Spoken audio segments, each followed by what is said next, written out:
परमेश्वर के दैनिक वचन। जब चमकता हुआ चांद उगता है, शांत रात तत्काल ही बिखर जाती है। यद्यपि चंद्रमा चिथड़ों में है, मनुष्य उमंग में है और रोशनी के नीचे उस सुंदर दृश्य की प्रशंसा करता हुआ शांति से उस चांद की चांदनी में बैठता है। मनुष्य अपनी भावनाओं का बखान नहीं कर सकता है। यह ऐसा है मानो वह अपने विचारों को पीछे अतीत में फेंक देना चाहता है, मानो आगे भविष्य की ओर देखना चाहता है, मानो वह वर्तमान का आनंद उठा रहा है। एक मुस्कुराहट उसके चेहरे पर उभरती है और उस आनंददायक हवा में एक अच्छी सी खुशबू व्याप्त जाती है। जैसे ही मंद हवा का झोंका बहना शुरू होता है, मनुष्य को उस मनमोहक खुशबू का पता चल जाता है और ऐसा लगता है कि वह उससे मदहोश हो गया है, अपने को जगाने में असमर्थ है। यही वह समय है जब मैं मनुष्य के मध्य में व्यक्तिगत रूप से आता हूँ और मनुष्य को तीव्र सुगंध का ऊंचा एहसास मिलता है। और इस प्रकार से सभी मनुष्य इस महक के बीच जीवन बिताते हैं। मैं मनुष्य के साथ शांति से हूँ, वह मेरे साथ मेल से रहता है। मेरा सम्मान करने में वह विचलित नहीं होता। अब मैं मनुष्य की कमियों को काटता छांटता नहीं हूँ। अब मनुष्य के चेहरे पर तनाव नहीं दिखता और ना ही अब मृत्यु संपूर्ण मानव जाति को धमकाती है। आज मैं मनुष्य के साथ कदम से कदम मिलाते हुए ताड़ना के युग में आगे बढ़ता हूँ।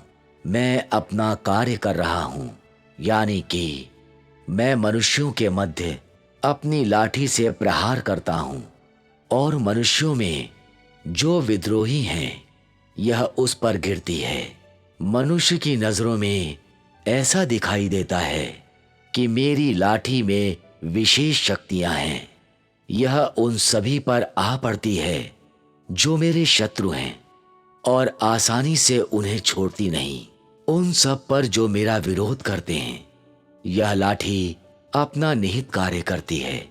वे सभी जो मेरे हाथों में हैं, वे मेरे मूल इरादों के अनुसार अपने कर्तव्यों को निभाते हैं और उन्होंने कभी मेरी इच्छाओं की अवहेलना नहीं की है या अपने मूल तत्व को नहीं बदला है।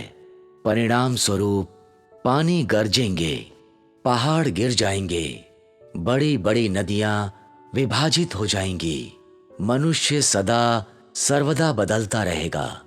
सूर्य धुंधला हो जाएगा, चांद अंधकारमय हो जाएगा। मनुष्य के पास शांति से जीने के लिए और अधिक दिन नहीं होंगे। भूमि पर शांति का और अधिक समय नहीं होगा। आकाश फिर दोबारा कभी शांत नहीं रहेगा, ना चुप रहेगा और ना फिर कभी स्थिर बना रहेगा। सभी चीजें नई कर दी जाएंगी और अपने मूल रूप में आ जाएंगी। पृथ्वी पर सारे घर परिवार अलग अलग बिखेर दिए जाएंगे और पृथ्वी पर सारे राष्ट्र अलग अलग कर दिए जाएंगे। पति और पत्नी के बीच पुनर्मिलन के वे दिन चले जाएंगे। माँ और बेटा दोबारा आपस में नहीं मिलेंगे और ना ही पिता और बेटी फिर कभी आपस में मिल पाएंगे। जो कुछ भी पृथ्वी पर पाया जाता है वह मेरे द्वारा नष्ट कर दिया जाएगा। मैं लोगों को अपनी भावनाओं को प्रकट करने का अवसर नहीं देता, क्योंकि मैं भावना रहित हूँ और एक हद तक लोगों की भावनाओं से घृणा करते हुए बड़ा हूँ। लोगों के बीच की भावनाओं के कारण ही मुझे एक तरफ कर दिया गया और इस रीति से मैं उनकी नजरों में अन्य बन गया।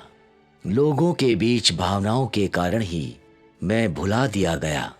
यह मनुष्य की भावनाओं के कारण है कि वह अपने विवेक, का चयन करने के लिए इस अवसर को पकड़ लेता है।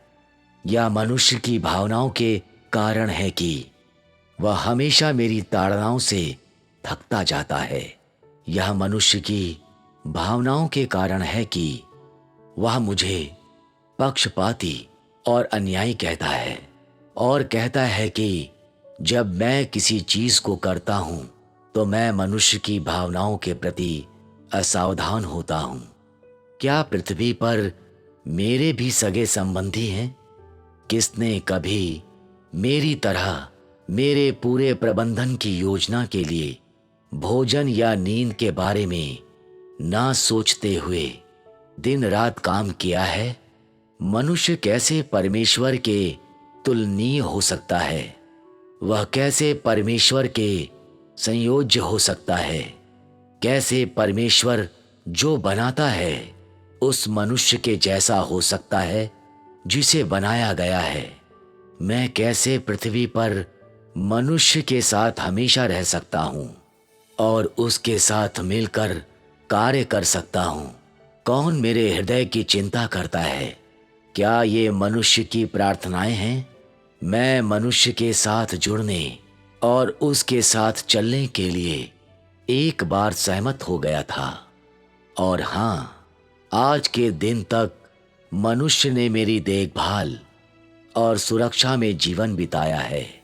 परंतु वह कौन सा दिन है जब मनुष्य मेरी देखभाल से अपने आप को अलग कर सकता है? चाहे मनुष्य ने मेरे हृदय की कभी परवाह नहीं की। कौन बिना प्रकाश के भूमि पर निरंतर रह सकता है? यह केवल मेरी आशीषों के कारण है कि मनुष्य ने आज के दिन तक जीवन बिताया है।